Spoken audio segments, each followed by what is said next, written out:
Assalamualaikum warahmatullahi wabarakatuh. Perkenalkan, saya Rahmania Rahman, dosen pendidikan IPS di Universitas Negeri Manado. Berikut pernyataan diri dosen dalam unjuk kerja Tridharma Perguruan Tinggi atau PDDUKTPT, bidang pengajaran. Saya salah satu dosen di pendidikan IPS yang mengampu beberapa mata kuliah. Salah satunya adalah mata kuliah dasar-dasar sosiologi.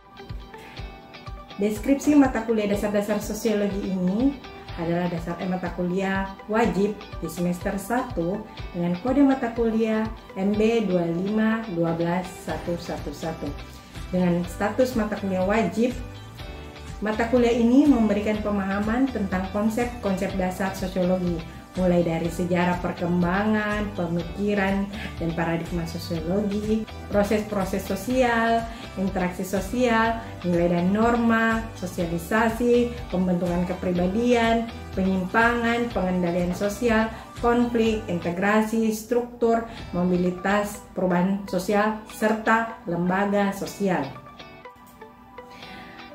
Model pembelajaran pada mata kuliah dasar-dasar sosiologi ini menggunakan DIA atau Delivery Interaction Assessment. Delivery yaitu bagaimana memaparkan materi-materi pada mata kuliah ini, kemudian interaction bagaimana kita berinteraksi selama pembelajaran, kemudian assessment bagaimana penilaian terhadap materi yang telah dipaparkan. Selanjutnya, capaian pembelajaran mata kuliah. CPMK ada 4. Yang pertama, mampu menguasai konsep-konsep dasar sosiologi untuk menelaah masalah-masalah pendidikan yang terdiri dari 2. Yang pertama, menjelaskan sejarah perkembangan pemikiran sosiologi. Yang kedua, menjelaskan paradigma sosiologi. CPMK 2, memahami sosiologi sebagai sumber materi pembelajaran IPS yang terdiri dari 1. Menjelaskan proses-proses sosial dan interaksi sosial, menjelaskan nilai sosial dan norma sosial, dan yang terakhir menjelaskan sosialisasi dan pembentukan kepribadian.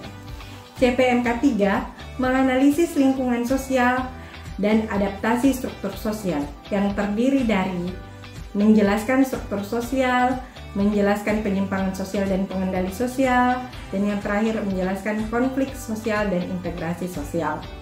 CPMK 4 menelaah masalah-masalah pendidikan dan mensintesakan ke dalam konsep-konsep dasar sosiologi yang terdiri dari menjelaskan mobilitas sosial, yang kedua menjelaskan perubahan sosial, dan yang terakhir menjelaskan lembaga sosial. Materi pembelajaran sosiologi ini terdiri atas 14 bahan ajar atau bahan kajian. Yang pertama, sejarah perkembangan pemikiran sosiologi, paradigma sosiologi, proses-proses sosial, interaksi sosial, nilai dan norma, sosialisasi, pembentukan kepribadian, penyimpangan, pengendalian, konflik dan integrasi, struktur, mobilitas, perubahan, dan lembaga sosial. Metode pembelajaran pada mata kuliah ini mencakup ceramah, diskusi, tanya jawab, dan kelompok. Sistem penilaiannya mencakup 5. Yang pertama, kehadiran dengan bobot penilaian 5%, tugas dengan bobot 10%, keaktifan dengan bobot 10%, ujian tengah semester dengan bobot 25%, dan ujian akhir semester dengan bobot 50%. Berikut rekaman video proses pembelajaran mata kuliah dasar-dasar sosiologi. Assalamualaikum warahmatullahi wabarakatuh. Selamat siang. Gimana kabarnya hari ini? Baik. Oke, hari ini kita akan mulai mata kuliah dasar-dasar sosiologi. Sebelum memulai perkuliahan, alangkah baiknya kita mulai dengan doa. Dipersilakan Eka untuk memimpin. Silakan Eka. Baik, sebelum kita mulai pembelajaran kita, alangkah baiknya mari kita berdoa untuk agama dan proses masing-masing.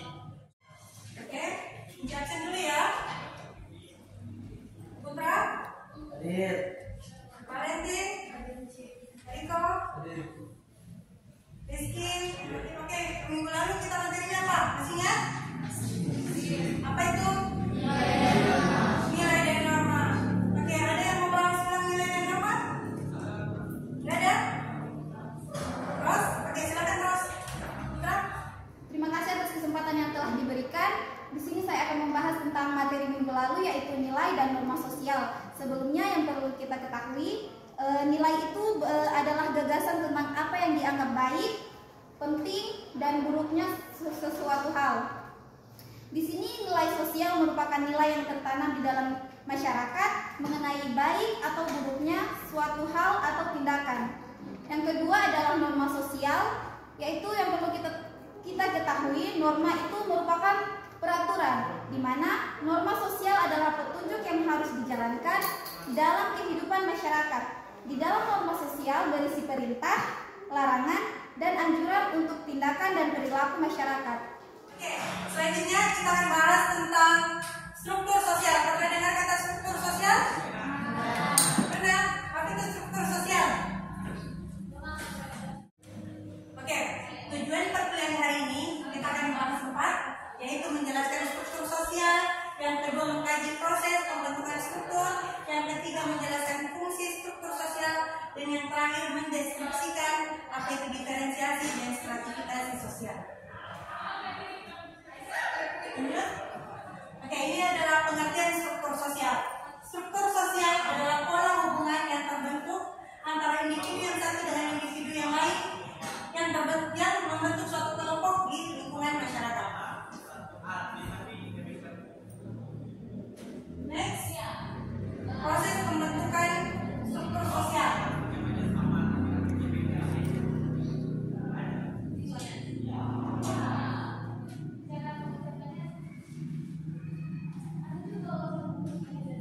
Oke, kenapa struktur sosial itu terbentuk? Karena adanya perbedaan-perbedaan di dalam masyarakat yang membentuk sistem dan membentuk suatu struktur. Itu makanya ada struktur sosial di dalam masyarakat. Next, oke, ini adalah fungsi dan cirinya. Fungsinya ada 2, cirinya ada 4. Fungsinya apa? Ada 2, dia sebagai kontrol sosial. Maksudnya bagaimana? Ada yang bisa jelaskan?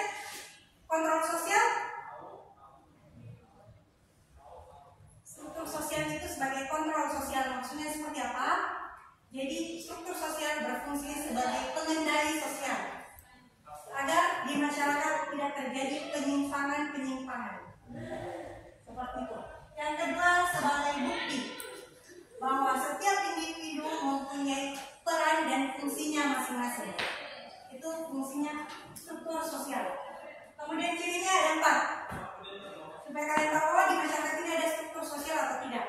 Cirinya ada 4. Yang pertama, dia selalu berkembang dan dapat berubah. Jadi tidak stuck. Yang kedua, meliputi seluruh kebudayaan di dalam masyarakat. Yang ketiga, membentuk suatu kelompok. Jadi kalau cuma individu berarti dia belum struktur sosial. Tidak akan terbangun struktur sosial kalau cuma individu. Dia harus berkelompok di masyarakat. Kemudian yang keempat, bersifat terdapat dimensi vertikal dan horizontal. Jadi ada struktur vertikal atau sejajar, ada yang horizontal yang atas bawah. Nah, ini yang akan kita bahas selanjutnya.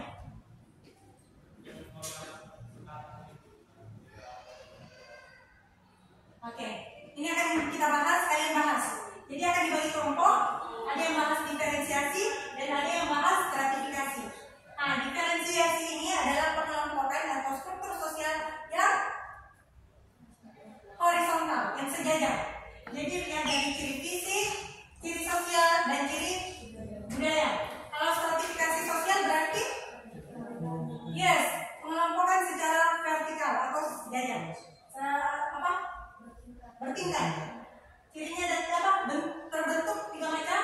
Ada yang terbuka, tertutup, dan campur. Nah, ini yang akan kalian bahas. Oke, kita akan bagi kelompok. Berapa? Kalian hitung 1 sampai 4. Boleh? 1, 2,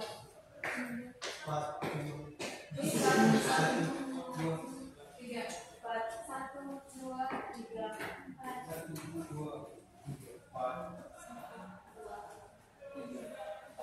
Oke, silakan satu ketemu saya. Yang satu mana? Satu mana? 2 mana? 3 mana? 4 mana? Oke, silakan. Kelompok 1 di sini, kelompok 2 di sini, kelompok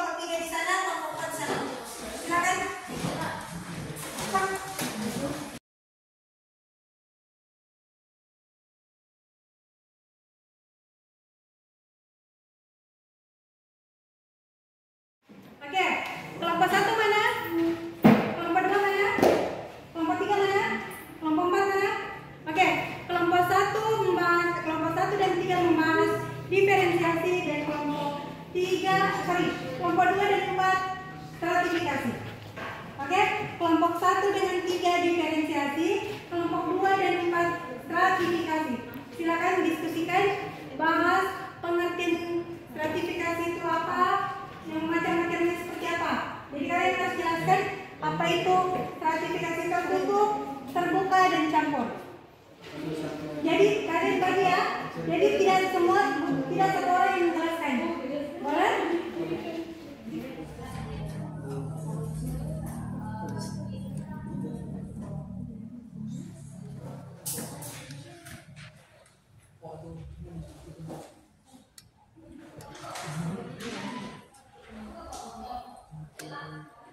Oke, sudah?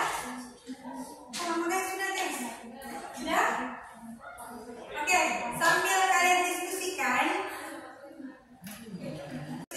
ada yang mau kalian tanyakan tentang struktur sosial? Ada. Oke, silakan siapa? Saya. Oke. Terima kasih Syed atas kesempatan. Di sini saya akan bertanya, apakah di setiap masyarakat memiliki struktur sosial? Oke, terima kasih Nika. Oke, jadi di dalam masyarakat itu sadar atau tidak sadar struktur sosial pasti ada. Dia akan terbentuk secara alami oleh kelompok-kelompok di dalam masyarakat. Seperti itu Nika. Gimana guys? Boleh? Sudah? Oke, kita ke kelompok 1. Baik, terima kasih semua. Di sini kan kelompok 1 akan memaparkan materi mengenai diferensi sosial. Di mana diferensi sosial itu pengelompokan anggota masyarakat secara horizontal, seperti perbedaan ras, suku, bangsa, etnis, dan lain-lain. Adapun ciri-ciri dari diferensi sosial ini, pertama yaitu ciri fisik, merupakan ciri yang berhubungan dengan ras, warna kulit, warna mata, bentuk rambut, bentuk hidung, dan lain sebagainya. Pada intinya, ciri fisik pada diferensi sosial ini terlihat jelas karena nampak dari luar perbedaan pada setiap individunya. Kami dari kelompok 4 akan membahas tentang stratifikasi. Apa yang dimaksud dengan stratifikasi yang dibahas oleh saudara? Yang pertama, pengertian stratifikasi sosial. Stratifikasi sosial adalah pembedaan atau pengelompokan antara masyarakat secara vertikal dan penggolongan masyarakat ke dalam kelas-kelas yang disusun secara berjenjang. Fungsi stratifikasi sosial. Yang pertama, distribusi hak istimewa yang sifatnya objektif. Yang kedua, menentukan prestise serta penghargaan. Yang ketiga, kriteria dari sistem pertentangan. Yang keempat, menentukan simbol status maupun kedudukan seseorang. Yang kelima, alat solidaritas antar individu atau antar kelompok. Stratifikasi dan diferensiasi ya. Oke, jadi struktur sosial itu terbagi dua, diferensiasi dan stratifikasi. Diferensiasi apa tadi? Pengelompokan secara horizontal ya. Contohnya seperti apa horizontal? Baik, tadi sudah ada kasih contoh. Apa? Secara bertingkat. Secara sejajar. Contohnya seperti apa? Ciri fisik yang seperti apa? Warna kulit. Apa lagi? Mata. Apa lagi? Hidung. Oke. Ciri fisik apa lagi? Ciri Yes. sosial. Ya, ciri sosial seperti apa? Apa? Ayo. Sosial. Ayo. Sosial. Ciri sosial tadi sudah dibahas. Hubungan. Contohnya seperti apa? Ciri sosial. Hah? Jabatan, betul. Apalagi profesi. Pekerjaan. Apalagi?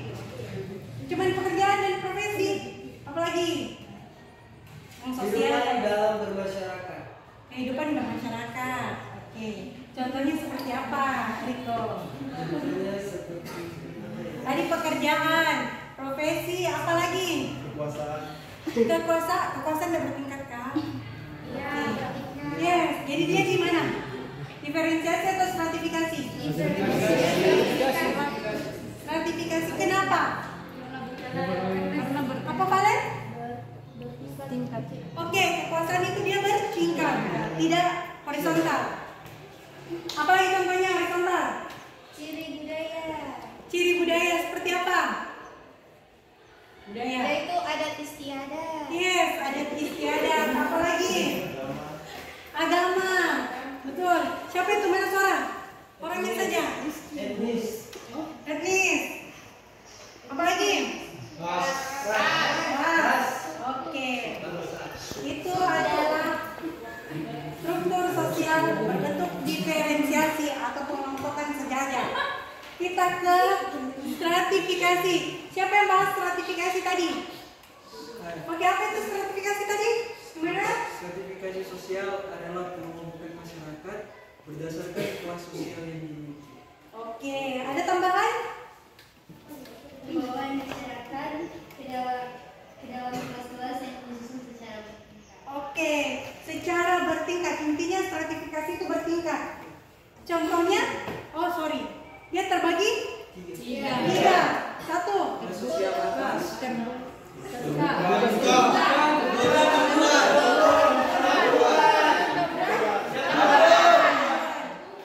Kalau rame-rame boros semua. Kita tunjuk lagi.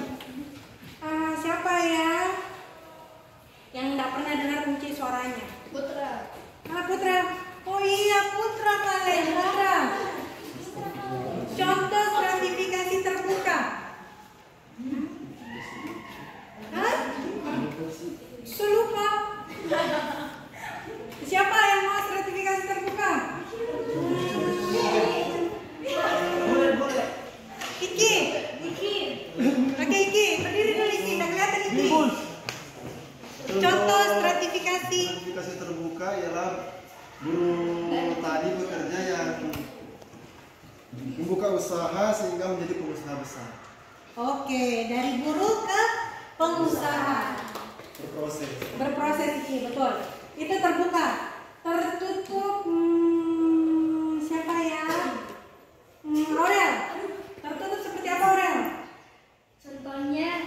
Contohnya seperti sistem kasta yang ada pada agama itu. Sistem kasta tersebut mengelompokkan anggota masyarakat menjadi empat kasta, yaitu Ksatria, Brahmana, Waisya, dan Sudra. Oke. Ada tambahan ini?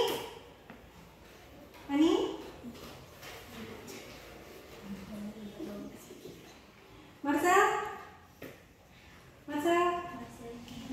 Marcelina. Oke. Contoh stratifikasi tertutup. Contohnya seperti sistem kasta yang ada pada agama Hindu. Sistem kasta, kenapa sistem kasta? Kenapa? Oke, ganti pertanyaan. Kenapa sistem kasta ini masuk dalam stratifikasi tertutup? Kenapa ini sistem kasta masuk dalam stratifikasi tertutup? Kan tadi Iki sudah jelaskan yang terbuka kan? Yang guru ke pengusaha. Jadi dia dari kelas bawah ke kelas paling atas. Terus kalau yang kasta kenapa tertutup? Ada yang bisa jelaskan? Ayo.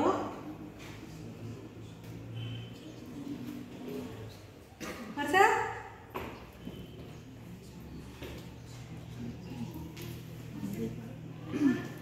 Marifa. Oke, silakan Marifa. Bisa Marifa? Marifa? Kenapa kasta masuk dalam stratifikasi tertutup? Karena sistem kasta, contohnya ketika manusia itu lahir dan sudah ditetapkan dia di kasta ini, dia tidak bisa berubah atau pindah ke kasta yang lebih tinggi atau mungkin lebih. Yes. Jadi kalau kasta itu betul, Marifa. Jadi kasta itu kita lahirnya kasta apa? Brahmana misal, sampai mati akan Dan kalau kalian melenceng atau menyimpang, misal kalian menikah ke kasta yang paling bawah, kasta sudra, jadi dia tingkatannya kayak piramid. Paling tinggi apa? Brahmana, Ksatria, Waisya, Sudra. Nah, ada kasta yang sudah masuk dalam piramid ini, namanya kasta Parya. Kasta Parya ini masuk pembunuhan, orang-orang yang sudah melakukan penyimpangan. Yang orang Brahmana mau menikah ke sama kasta Sudra, dia akan masuk dalam kasta Parya, seperti itu. Next, apa lagi? Kasta apa yang stratifikasi apa yang ketiga? Campuran. Oke, ada yang bisa jelaskan campuran itu seperti apa? Kenapa bisa tercampur?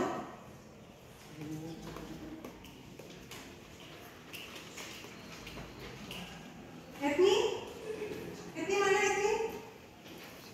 Oke, silakan Etni. Contohnya ketika terima kasih Tia atas kesempatannya. Contohnya ketika ada seorang individu yang memiliki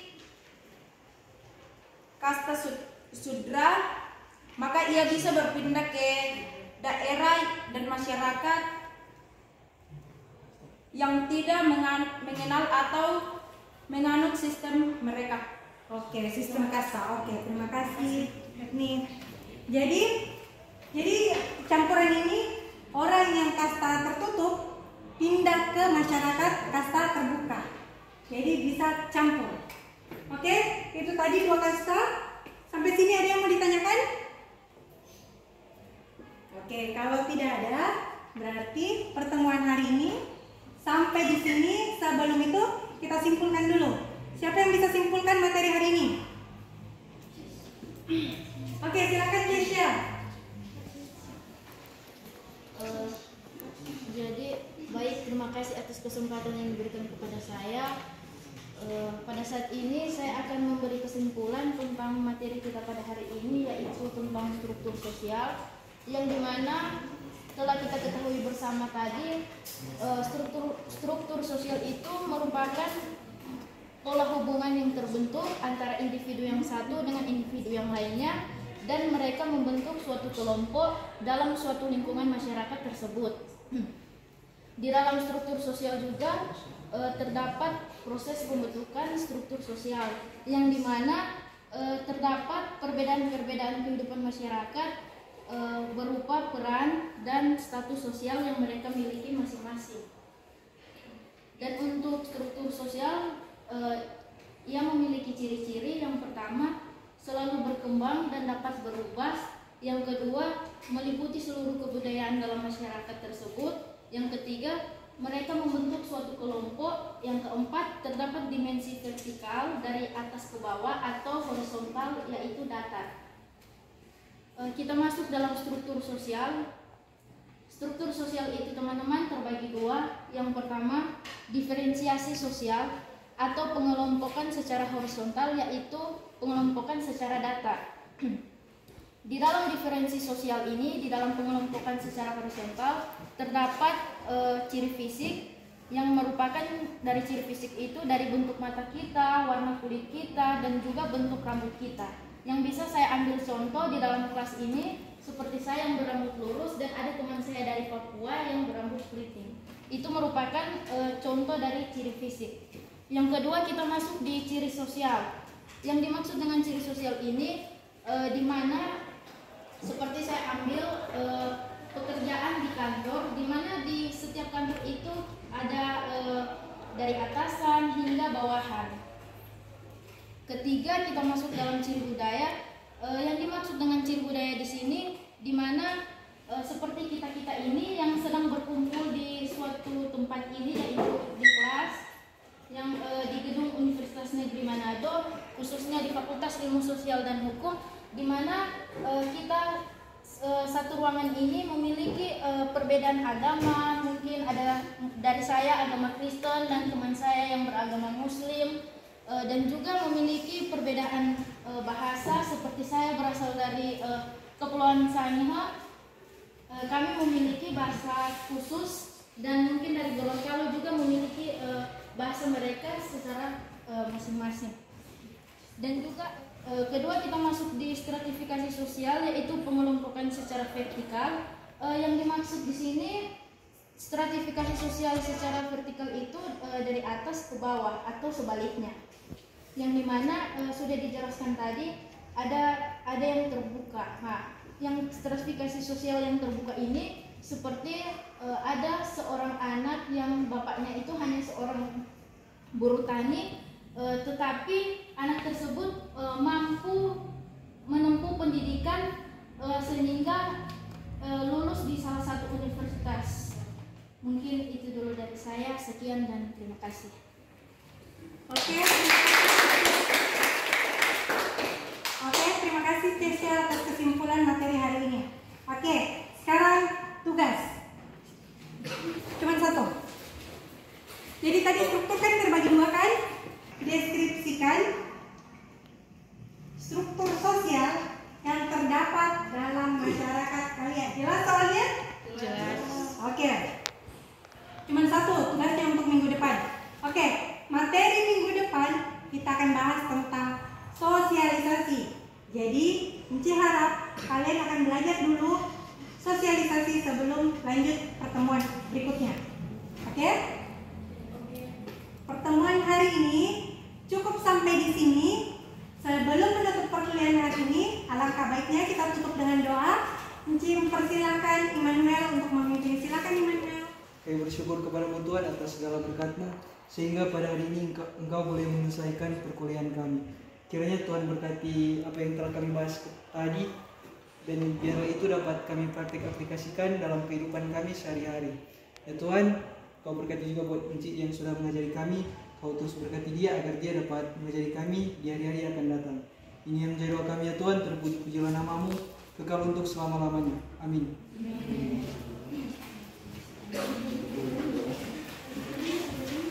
Oke, pertemuan untuk mata kuliah dasar sosiologi cukup sampai di sini. Kita ketemu sampai minggu depan ya. Assalamualaikum warahmatullahi wabarakatuh dan